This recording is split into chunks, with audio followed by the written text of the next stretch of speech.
Welcome to this episode of the Real Inspiration podcast, where I'm using my stories as a way to connect to real life through interviews with special guests. The first time I met Michelle, her energy to share her positive insights and wisdom was just off the charts.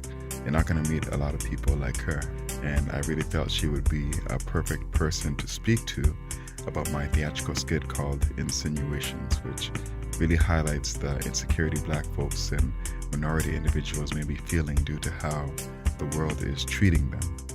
From my perspective, she's someone that is fighting that good fight and winning, so her brain is perfect to analyze for how she is doing it. So this is my Real Inspiration sit down with Michelle Allman-Esdaille.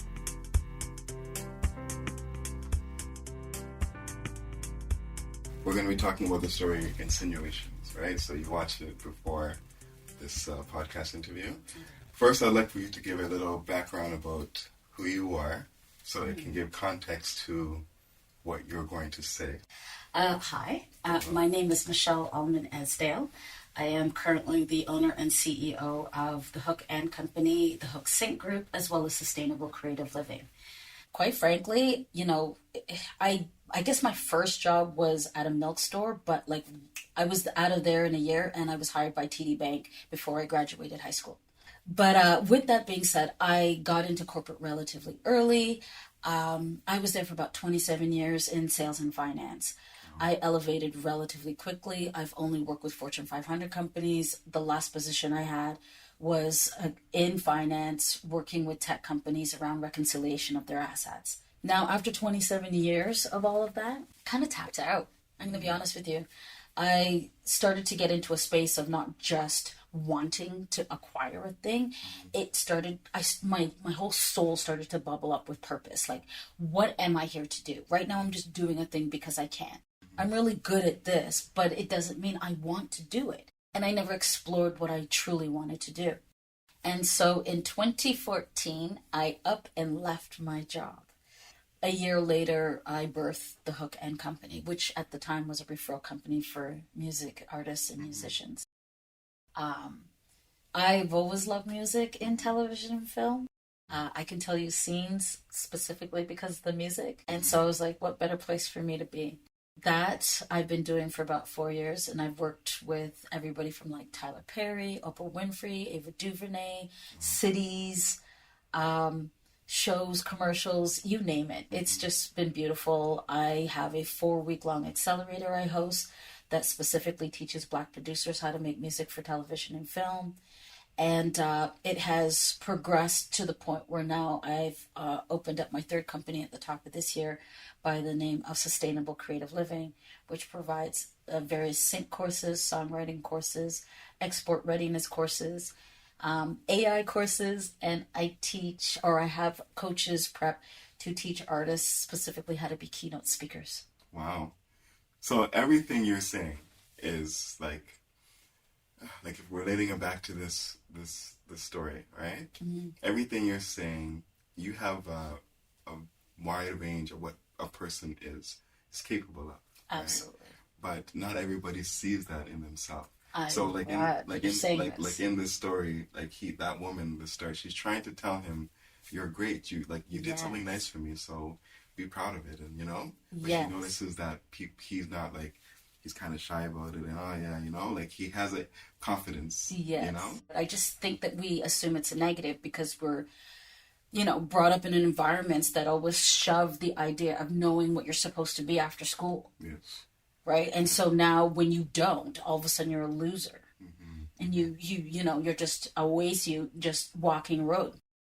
It's not supposed to be that way. You're supposed to really be able to touch and feel anything and everything because every single answer is inside of you. You just got to get past yourself. Yeah. To be honest with you. So when you give that advice to people, how many people are able to really take in what you say you think? How hard is it when you meet people? I think everybody takes it in. I think what's the difficult part is them believing it. We are operated in my conversations that I have are always around 3 particular topics, and that's time, because we have this idea that we're supposed to do things in a matter of time. If it hasn't happened yet, why hasn't this happened yet? I'm not doing the right things. What else should I be doing because it hasn't happened yet? What is with this time thing? We share clocks. We don't share time. Your time is very beautifully designed specifically for you. So whatever hasn't happened is designed so that way you can become and figure out who you need to be or acquire in order to become the person you need to, that can own the thing you actually want. That's time. Time's doing you a solid. Like, if time gave you what you wanted, when you're not ready, you wouldn't respect it. Yes. And if, you'd lose it. Absolutely. Yeah. So time's doing you a solid. Not to mention, sometimes time just holds you back because the people that walk you to there aren't ready. So we forget about the people that are in the room that we don't see. Decision making. The story again around decision making. The dude there, the boy, he had an issue with how he was supposed to address, the guy that was antagonizing him. And so it's kind of like you have to make decisions around your life. I learned some time ago that for me personally, to stop making decisions around right and wrong. When the decision no longer is appropriate, or you feel, you say, oh, I made the wrong decision. And what ends up happening? You end up penalizing yourself and getting mad at yourself and holding yourself guilty for something that you shouldn't. I've moved to what serves and what doesn't serve. And when you do that, you kind of have no choice but to kind of peel back, well, what does serve? You have to figure out who you are in order to even make the decision to identify what serves you. Do you think this is something that is ingrained into our culture enough? Because we go back into this. No, and your story screamed that to me. That was one of the first things I picked up on, the insinuation. His own self-doubt. Like, as soon as the older woman gave him a compliment, he didn't want to receive it. I went to an event years ago called Millionaire Mind Intensive, MMI. I went twice. It was that good. And it was not a cheap thing. It's literally 3-day seminar on money, but your relationship to it, how you view it, your belief systems around it, and then extracting your belief systems around it to identify it, how it could be used as a tool. Phenomenal. There's an exercise that they do that we all went on break at one point. We had speakers. We all went on break. And when we came back in the room, there were pennies all over the ground. Now, this is when we had pennies. But they were all over the ground. And so we all sat down, and you could see everybody kind of looking around. And then the speaker said, if you notice, there's some pennies on the ground. What we would like is, we're going to give you about 3 minutes. We just want you to get up, grab a penny, go sit down. That's it. So, they announced everybody to go. And there's like some that rush to get the pennies, some that are hesitant. It was just, a whole... It's like a psychological exercise. Kind of. It was. I didn't, even myself, I won't lie. There was a moment where I just kind of sat there and I was like, I'm not running for no penny. I'm not doing it. But, after a while, I did get up and I found one and I picked it up and I sat down. And so he asked everybody who had a penny to stand, and majority of everybody stood. And then after they sat down, he goes, whoever didn't get a penny, can you please stand? And there was a few people, much less, but a few people that did not have a penny. And he asked them, why don't you have a penny? And they gave various reasons. I didn't see one by the time I got up, or I just didn't see, the relevancy. I just wasn't really into this whole exercise. And he talked about being a good receiver. I gave you something. I asked you to go get it. And it was right there. All you had to do is pick it up. How you do anything is how you do everything. If you can't get up for that, what are you not getting up for? Wow. And that hit home. And so another exercise, and I'll do this really quickly, was just walking around the room and telling somebody something about them that you appreciated. And the key was for you not to tell them what was good about them. You just had to say thank you. You have no idea how hard that was. It is very difficult. You'll find today that somebody says, "Oh my gosh, I love your shirt." And you just go, "Thank you." I do that. Mm-hmm. And I notice sometimes people are like they're waiting for it, but I won't give it to them. Yeah. Because I want to be a good receiver. Yeah. That was the gift you gave me. Mm-hmm. And it's not that I don't have one for you. Mm-hmm. It's that I have to learn. And we're creatures of habit. So sometimes you have to shut certain things off in order to acquire what you need. Mm. Wow. Yeah. That's deep. It really is, like, it's profound in a way where it's like the way you're trained to be. Yeah. Yeah, it's creating the results of your life. I guess. Is. You know what I mean? Well, the last thing I speak on is belief systems. I was telling you, time is one, decision making is the other. So this leads into belief systems, and this is this young man's issue too. I live by a phrase. I always say, beliefs are thoughts thought to be true. You change your thoughts, beliefs change too. A lot of us need to be mindful of our belief systems, and our culture as Black individuals, we still hold ideas around who we truly are. Mm-hmm. We still, even though we want to be rough and tough in our own community, as soon as we step out of it, you can see how small we are.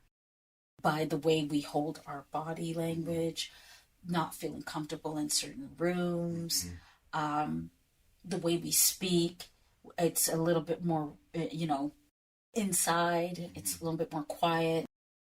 We don't want to contribute in certain rooms in terms of raising your hand or being a participant, being viewed as, what? Yeah.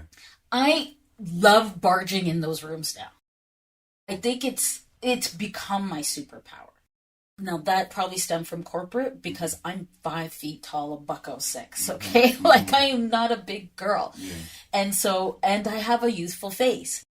And so walking into certain CEO, CFO rooms and telling them about their assets, they're like, who's this little tiny Black girl walking in here? Yeah. So I had to learn very quickly how to hold my stance and figure out how to get space. Did you actually study this? Is this or is this do you think it's subconscious? It's totally subconsciously psychological.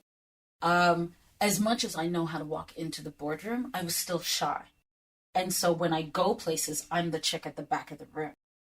When I decided I want to do this business, it's so funny. I brought my best friend on, and she's social. She's a social butterfly. And I was like, thank God. Yeah. I sent her everywhere. I was like, you do all the talking. Yeah. But it was my brainchild. And I realized she couldn't talk about the business the way I could. But I didn't want to talk to anybody because I was still kind of shy. Afterwards, she went off to do her thing, which I totally loved and supported. And I kind of got stuck with myself. And I was like, oh my God, I have to do the talking now.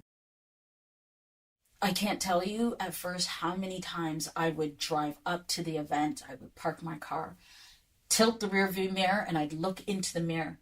And I would do this. In my mind, that was me taking off my shy hat, taking off my introvert hat.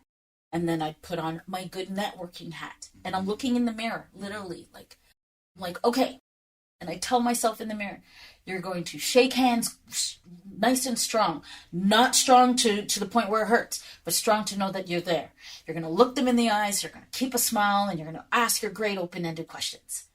And that's what I told myself. And when I walked into the room, in my mind's eye, I was wearing my networking hat. So I was the best networker in the planet for freaking out. I'd get back in the car and whip that hat off. We're like, oh my God. But it was like every single time I got back in the car, I was like, oh my God, I can't believe you did that. I'd make new friends, if you will, new connections, score some form of business. And then over time, because we're creatures of habit, 21 days specifically, I realized people like me. I'm all right. Yeah. I'm a dope person. I'm funny. I'm witty. I have conversation. It's not bad. And now when I can't wait, but I lost that hat a long time ago. I haven't worn that hat in a long time. I walk into the room. I shake hands. I smile. I'm very present. And I love being very present Because time for me is the most valuable thing on the planet. You're going to value mine, and I'm going to value yours. That is the exchange that we have. Color of my skin does not matter, because I 100% have exactly everything you want in terms of value. I promise you. And I'll let you know that. I don't care. The white guy in the story, he plays a big role in that. He is projecting what he believes or what he thinks, you know. So, and that's what kind of causes some of the turmoil in other people. If you forget race, somebody comes at you with a certain look on their face, like, you know, yes, it makes you feel a certain way. Yes. They say certain things that changes your, like, do they really think of that? Like, you know, a lot of what we do is reactionary. Correct. Right? So do you think that, I guess, white people, sure, what do you think that they think of the black culture? Do they understand it? Like, so even when the woman is talking to him, he's like, is this your mom? Like, you know? Oh like, my God. Yeah. I almost lost myself when I saw that part. I was like, I know you're not asking that question in front of her. Rude. Yeah. But anyways, yeah, like, I actually almost lost myself when I saw that. I was like, because that's PSC. but that's the thing. Like, so they have an impression of even the way, like, some of the things that they copy or they make fun of. I love this. You know? So, I'm so happy to have this conversation. yeah. First and foremost, let me address something. When I watched that white boy in Insinuations, I didn't see him. Ironically, I love that you said the perception of black people. I didn't see that. I know that's what he portrayed, but I didn't see that. What I saw was the insecurity in himself. I feel like when people immediately want to come at you, it's like, oh, you're immediately building a wall. You need a hug. Do you know what I mean? Like, you're broken and hurt. You're the one that's going through stuff, not me.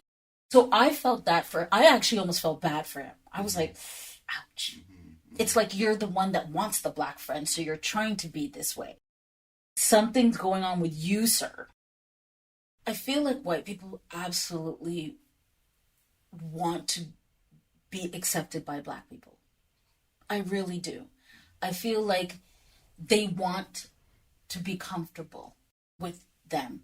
I feel like they are holding that guilt or the idea of how we perceive them, not so much how they perceive us. I really do. And because that they are technically cut off, but yet still hold the reins, there's this weirdness. Like, they're trying too hard. You know, when somebody just tries too hard, they say some dumb stuff. I think that's what it is. I also think that they only know what they know. I think I only know what I know. So when you are not in a position to identify our experience, not what you see on TV, not what you read in the newspaper, your actual everyday life, it's hard to equate to that.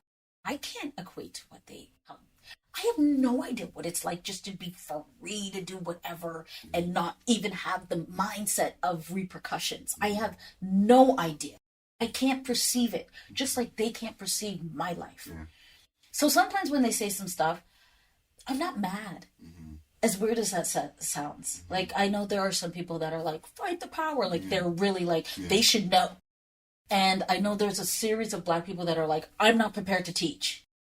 I respect that. I don't know if I agree. I'm a person that believes my spirit chose this avatar for a reason.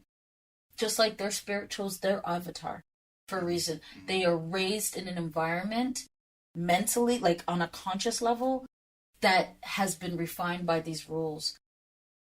It doesn't mean you have to live by them, but you don't know that you are sometimes. And so I don't want to hold anybody accountable until they realize that they're doing wrong. So based on what you're kind of saying, you're kind of saying, like, let's get even though it's something happening in the world, this is going to happen. It's not necessarily. I don't even know if it's even. Why can't we just see each other for that's just it? The end. Yeah. Roll credits. Yeah. Do you know what I mean? Like, I don't know. I'm exhausted. I have so much to do in my own life. Yeah. You want me to figure out somebody else's too? I'm in a position in my life as it stands where you kind of have to go through what you have to go through to get where you want to go. Period. Mm-hmm. That's it. Mm-hmm. I'm going to have to meet these people. I'm going to have to experience this situation in order to refine my belief system consistently all the time, because our belief systems are constantly in motion. What? You don't plan on growing? You don't plan on altering yourself? You don't plan on expanding? You don't plan on expressing? You kind of need these moments in order to get that done. So if there are people who are deliberate, I'll say. Yes. There are a lot of people who are intentionally, even if it is out of ignorance, they are trying to push you down. Absolutely. Right? Because of their belief system. Exactly. Right. So how do you deal with that then? Like if you, knowing what, like everything we've talked about today, we understand that where it's coming from is not necessarily a place where we should be angry at someone sometimes. Yeah. But it is still something coming at you. Absolutely. So how do you not internalize it? Yeah, you know, that's kind of the question. Because he was in the story. He was, you know, all these little jabs and everything. You know? You could see it was building. It was building up, you know. So that moment where he was just like, oh. right. That was beautifully done in terms of understanding what was going on inside of him. Yeah. So the real question is that is going on inside of him, but he doesn't have the ability to express it. Right. Yeah. What's the real problem here? Right? The fact that he can't express it, or the fact that he's taking it on as though it's his own? Which one's worse? Yes. Yeah. Which one's worse? And it goes back to what the woman was saying. You have to figure out, you know, how you're going to deal with this, because it's going to be a long and hard life if you don't. Yeah. My aunt's so funny. She's such a beautiful one. I tell her all the time, you need to write a book, because everything's an analogy. She has an analogy for everything. I'm going to give you her number. You're going to love her. She's like, if somebody gives you a gift and you don't take it, you just leave it on the table, is the gift still belong to you? And that, I was young when she said that, and that really, that landed too. That was like, that's on my foundation in terms of my belief systems. If I don't want it, it's not mine. Sometimes you have to leave the gift with the person that purchased it. I thought that was such a nice final thought, so that's where it ends. I really hope you, as the listener, gain some nuggets of wisdom through our conversation. And I want to thank Michelle again for the valuable time she offered to sit down and talk. A real pleasure. If you want to support my work, it's simple. You just buy one of my books at www.akowa.com. There are classic paperback books or multimedia books that include theater, short film, and music soundtracks. The book for which this discussion was based is from Multimedia Book 2 and called Insinuations. Again, just go to www.akowa.com and buy today. Note that every purchase helps me to operate a youth program I run called Storytelling for Mental Health, which you can also read more about on the website. Thank you again for listening. Until next time.